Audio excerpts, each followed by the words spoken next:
I used to own one of the most popular clubs, Rave or house clubs in Victoria called DNA. Under the misconcept regarding the term rave,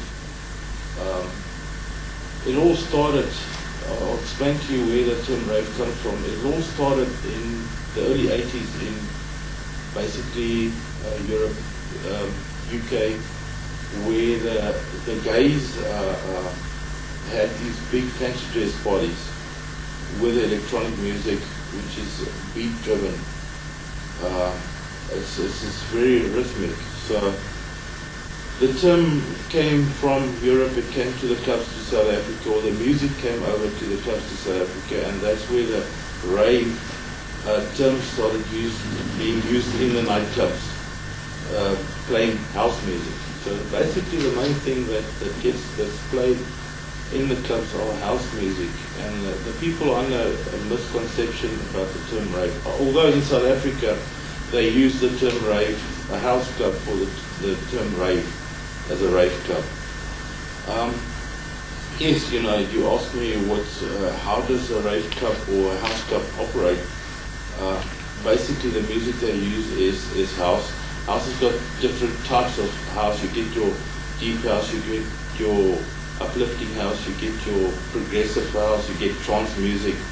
So normally in a club or at a big event, which is known as the rave events, you'll get different facets of the music playing in different areas, and that's why a rave club, or a house club, better known as a rave club, has got more than one dance floor. Your music is determined by the beats per minute, which is quite a fast beat that it uses.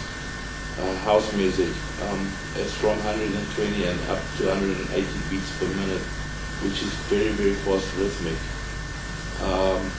So in the clubs, in my club, for instance, which I used to own, DNA, we had sometimes up to 3 dance floors with the different variations of music. Another important thing that gets used in these type of clubs is any visuals that you can basically, for your customers. We make use of lasers, your lights, your strobe light, which is a very, very bright flashing white light. You get they call it intelligent lighting. It's beams, getting beamed all the ways. Your laser, which is very important, and then we also make use of video technology with graphics. The sad side of this whole business is that when it started in Europe, it was started among the gay community as a fancy dress party, and the drugs, that's obvious in Europe. It's long before our time in South Africa. Started in the early 80s, before we had a drug problem like we've got recently in South Africa. Drugs was commonly in Europe. The gay guys went to these big events, which was called raves, with this type of music, and the drugs enhances the whole. It all goes together, the visuals and the music. It enhances, it puts you into a different level, as what the people used to try to explain to me. So mainly I'd say, the drugs that's involved in clubs like these or house clubs is the ecstasy, which puts you onto some high, and then the other more common one is LSD. So what I'm trying to say now is the culture came over to South Africa in the rave scene, the big events, and the music is quite,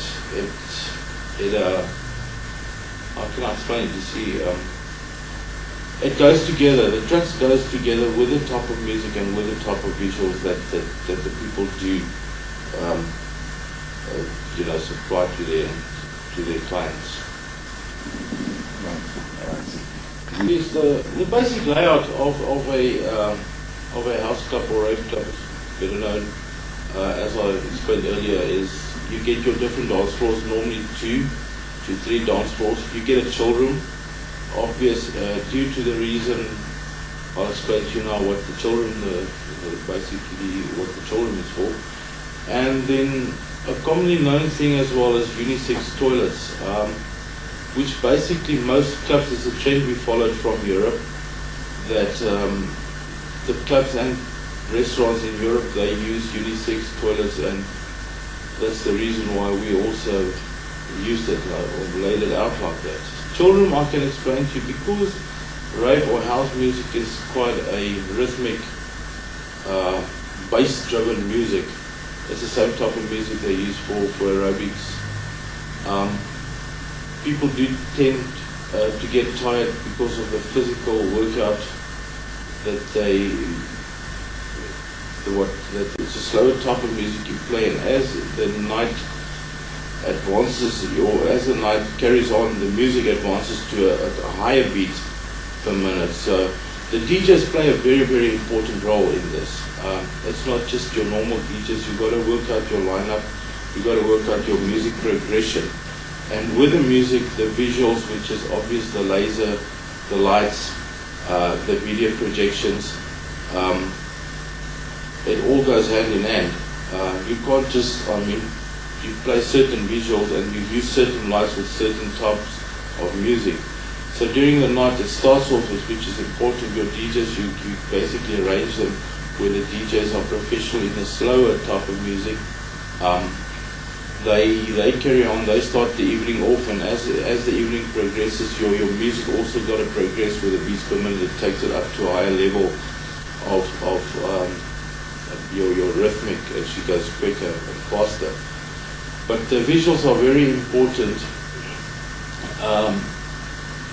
This is the sad side of the whole story, is the chemicals that the customers, the drugs that's involved, obviously push you into a different world, and the visuals makes it so important that the laser and the lights and the video projections with the beats per minute and the music, the progression, puts you into a different world. And that's where the term rave or house or underground house club all existed. It's a different world you're in. Due to the popularity of the music, obvious your older generation, I'd say from 25 and up, in my case, for instance, the music is more popular among the younger people, and I'd say from the age even 12, 14 lately, but it's quite popular under the younger age of kids. And house music or your rave music is very popular with school kids. It's these days it's the mainstreaming music. So your general clientele at a nightclub like this is very young. It's from the age 18 to 21, I'd say 22 maximum. You do get the odd person that might be in the older generation, 30 and above.